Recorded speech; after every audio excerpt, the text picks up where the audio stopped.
Okay, we're here today with Doug Black Jr. He's an Army veteran, and welcome, Doug. So thank you. Um, could you give us a little background on yourself, Doug? Uh, well, I was born in Texas at Fort Hood. My dad was stationed there in 1969.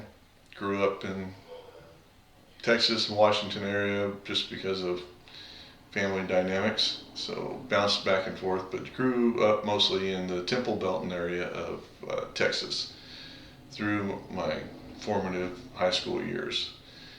Um, Out of high school for about a year, then I decided to join the military. So I was living in China Spring, Texas, and me and a friend went and signed up to join the Army.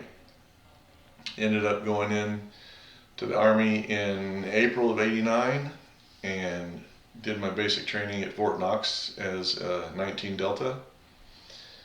And after basic training in AIT, went to Fort Stewart, Georgia. Did you do AIT there at Fort Knox too? Yeah, yeah, it was so at that time, signing up as a scout, it was only a 2 year, 6 month program for your original contract when you signed up, um, and then you could reenlist at that point when your time was up. So it was actually a 2 year contract. Your basic training was 6 months to include the AIT for scout training. Um, and it went to Georgia. Was there for got there towards the end of '89, and wasn't there just a couple months when Kuwait was invaded, and Fort Stewart was rapid deployment to the Middle East, so we deployed to the Middle East and spent 9, 10 months over there, almost a year, um, for uh, Desert Shield, Desert Storm, and then came back from there, finished out. Ended up getting out, didn't re-enlist, but then was in till 2000 with the National Guard here in Washington State. After I got out, I originally went back to Texas and then moved up here to work and joined the Guard up here until 2000 when I went ahead and transitioned out, and have been here since then. And what unit was it at Fort Stewart that you deployed with? I was with headquarters 164 Armor Battalion in a scout platoon. Okay, now what your scout platoon? What type of vehicles were they using for your scout?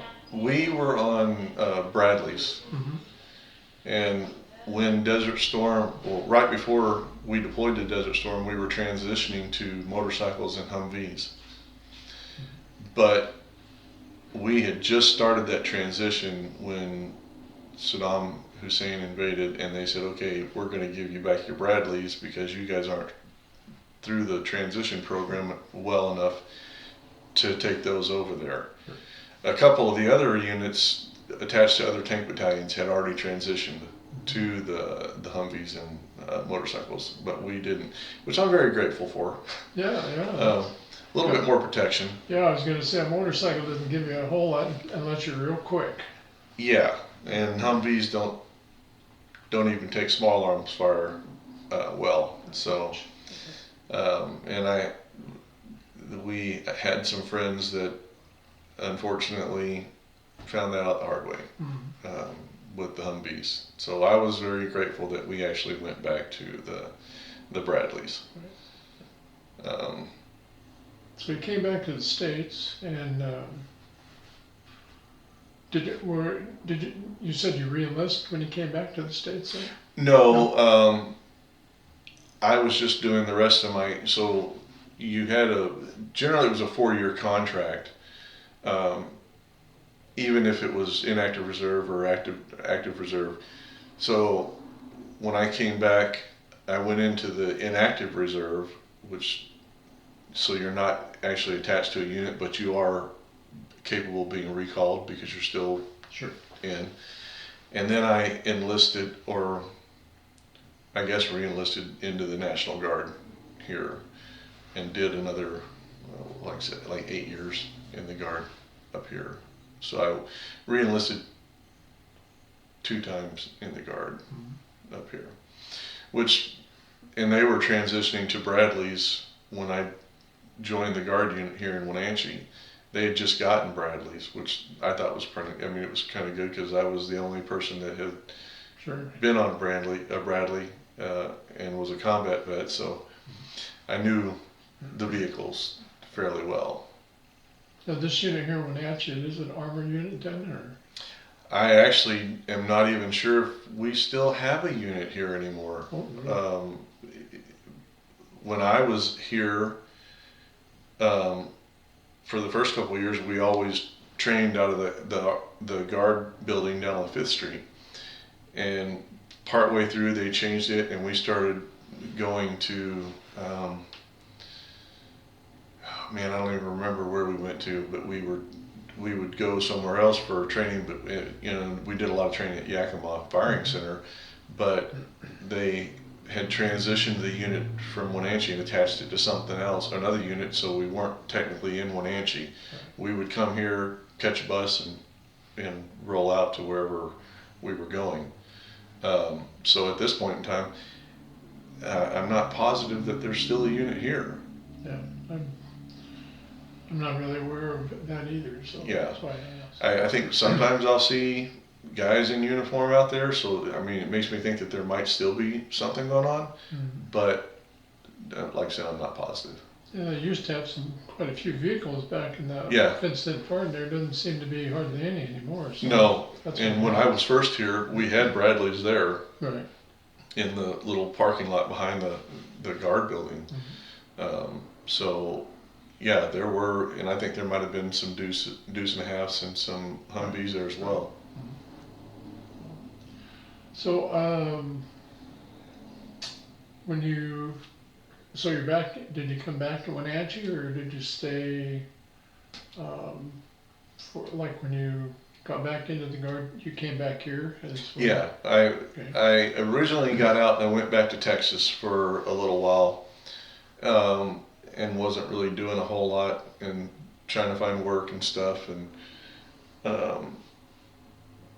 my dad lived up here. Most of his side of the family is all from this area. They were all born and raised in Wenatchee.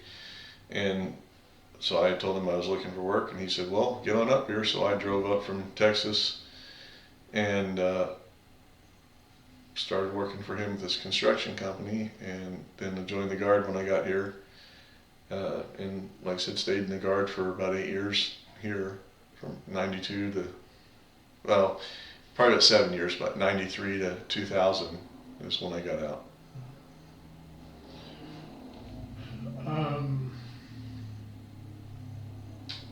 Did you want to share any more about, what else you did up to this time, or?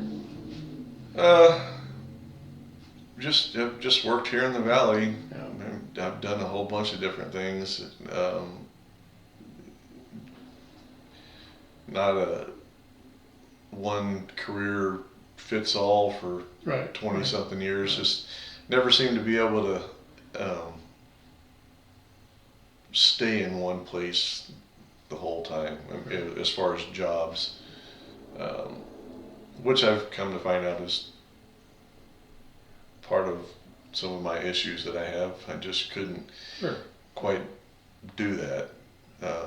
So I bounced around from job to job, went to school, tried to get degrees in other things and pursue other careers, which I have to an extent, but then once again, just not being able to keep those things down and stay there, and moved on to something else. So I'm sure that will come in time. Well, yeah, I mean, it probably is now because I don't do anything. Yeah. Well, and that's speaking from, I mean, there's quite a difference in your age and my age, and I can remember out of the service, there was a period of time there where I had several different jobs. I mean, back then too, there wasn't a whole lot of jobs here in the valley, but this is where I was born and raised, and I did what I could to, put food in my mouth and Yeah. rent in the landlord's pocket. So There you go. Place to live, stuff to eat, yeah, and the essentials. once you finally get start feeling where you're getting situated and kind of get your ducks all back in a row, or try and get back to some type of normalcy, and it's worked out pretty good. I seemed like I worked way too much, and that was way too long to retirement, but Yeah. it comes. Yeah, I think I I would like to do something.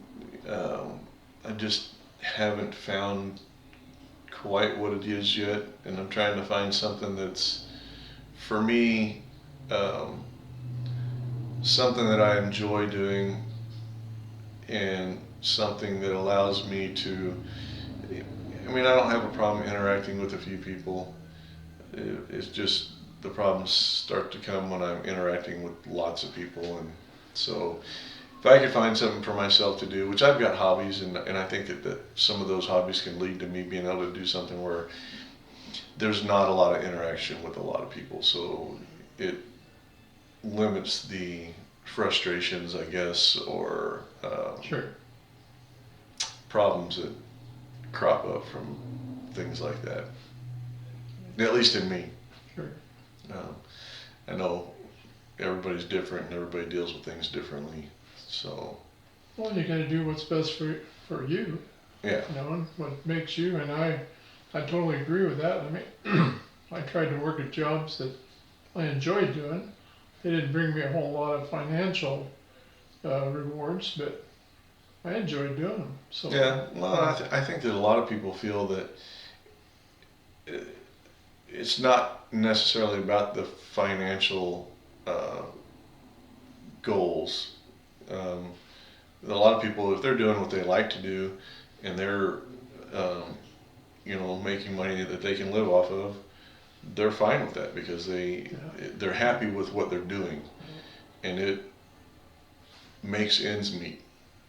well, the personal satisfaction That of yes, enjoying what you're doing, and it's a positive thing. And like I said, you're getting food in your mouth, you got a roof over your head, and maybe Yeah. a car that runs most of the time. yeah. So Which I think the biggest thing is just like you said, the personal satisfaction. yeah, If I'm doing something that I enjoy and it's allowing me to make a living, so be it. I'm happy. Yeah, there you go. So I'm that's good where I'm at. Yeah.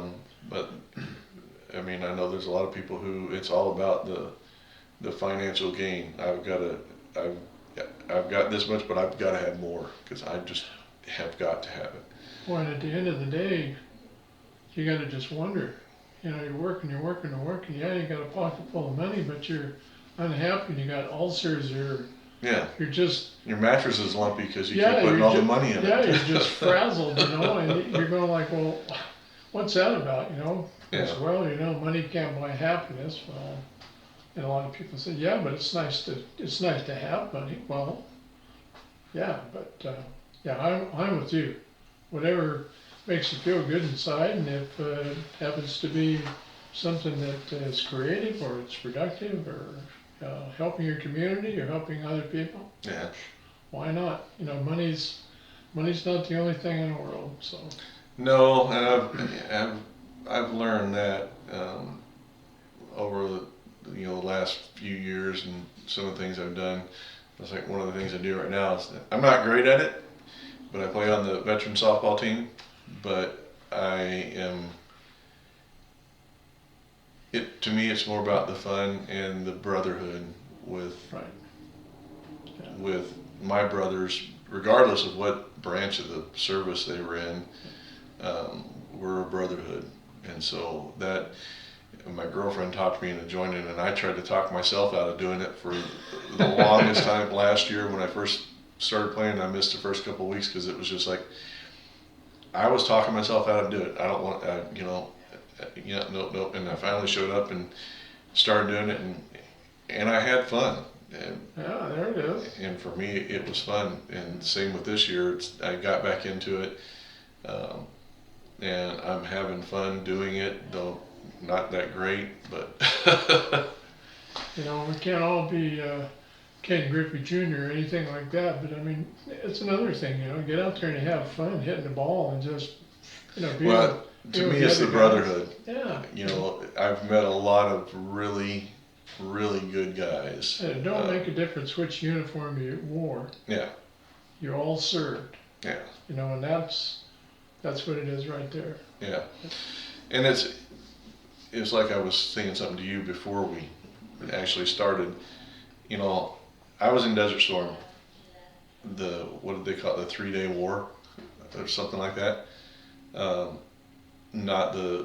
It wasn't the however long Afghanistan went on. And I know I served. I served my country. I did what I wanted to do, and I'm proud of it. I loved it. And I wouldn't change it for the world. I'd go back and do it again. And if I could go back and do it again, I would have done it for 20 plus years this time. Because to me, it was an honor to serve my country and to still serve my country to this day. Regardless, it's like all those t-shirts you say, my oath of enlistment ends when I'm 6 feet under. I was never relieved of duty. Exactly. I signed that let me out the door there paper, but yeah, it still doesn't inside. Yeah. It don't mean nothing what's on that piece. And I know that the 3-day war was, we did what we were sent over there to do. And I know it's nothing like what some of the guys have gone through in Iraq and Afghanistan. And so sometimes it feels like I didn't do enough because I haven't went through half of the stuff that they've went through, or a third of the stuff, or whatever. But that's irregardless. I mean, I still did what I did, and like I said, I wouldn't change it for the world. Proud of your service, it should be. Yeah, and that's the one thing that I will say is no one should ever be made to feel less than proud of their service for this country. Absolutely. Regardless of the circumstance. Right. Where you served or how you served, it's all about serving. Yeah. And one of the things that I was always grateful for when we got back, I remember this specifically, one of the guys in my unit, they had lost our whole baggage, so we didn't have any civilian clothes when we got back. Everybody else on post had theirs except for maybe 10 people. And so we were walking through the mall in Savannah, Georgia, and we were in uniform because that was all we had to wear. And I remember 2 incidences specifically. We're walking down the mall, and there's this lady behind us with her small child, and he had a box of those little bang snaps that you throw on the ground and they pop. Yeah. Not a good circumstance at the time, but he threw a handful of them things down on the ground behind us, and me and Tubo dove into a store, ducked and rolled behind some whatever was there, counter space or clothing racks, and this lady, and we look up, and this lady and this kid are like sitting there with their eyes wide open, just freaking out, wondering what is going on. And we're like, holy crap, what happened? And come to realize what it was, and kind of laughed it off and went on about our business. Sure, but it wasn't funny at the moment. No, not in the moment. It wasn't funny at all. And then later on, we had went into a bar, and we're having a beer. There's a gentleman down at the other end of the bar, and the bartender came up with a couple shots. And we looked at him like, well, we didn't order those. He goes, no, gentleman down at the end of the bar got them for you. We saluted, drank them, and went down and talked to him. Come to find out, he was a Vietnam vet. And he thanked us for what we did, but mostly because of the change in attitude and demeanor towards his service and that group of guys, how it had changed some of America's outlook on them and how bad they were treated when they came back. And so that was That must have made you feel pretty good. it did. That was one of the moments that made me feel real good as far as what we, did and accomplished over there. But the effect that it had on previous generations of veterans And I think it shows that what you did had worth, more than just the service of it and doing what you were trained to do. Well, when I was told it was a job, Yeah, it was our job. How it reflects on so many different people. Yeah. You don't even realize that it's just not that little sphere that you're working in. It affects those people, but it affects so many other people. And then in these instances, that circumstance there, where you wouldn't even think just the sight of a soldier in uniform would bring that type of response. Yeah. And that's got to make you feel real good there, to have somebody recognize your contribution and your service and your sacrifice and realize exactly what those words mean. It's just not words, it has a definite meaning to it. But especially what it, how I'm trying to say it, just how it changed America's look on Vietnam veterans, because they were treated so bad and looked down upon. So, you and I both know the terminology that was used for them when they got back, stuff like that. Just uncalled for. It was. But when you look at it, the times then, and I hate to say it, but the times then and the times when you're talking about had changed so much. But and thank goodness for that. That the attitude of the American public realized that that wasn't correct, and that they needed to correct it. And even though it took a matter of years for it to go through. Well, and it's still being corrected to this day. Oh, absolutely. It is Absolutely. still not. But at least it's going forward instead of being where it was. So this is true. That's positive. Yeah. So. Well, Doug, is there anything else that you'd like to talk about? No, I don't think so. Not right now. Okay. Hey, well, I appreciate you coming down and having this chat, and I appreciate your service. Well, thank you. So thanks very much. Thank you.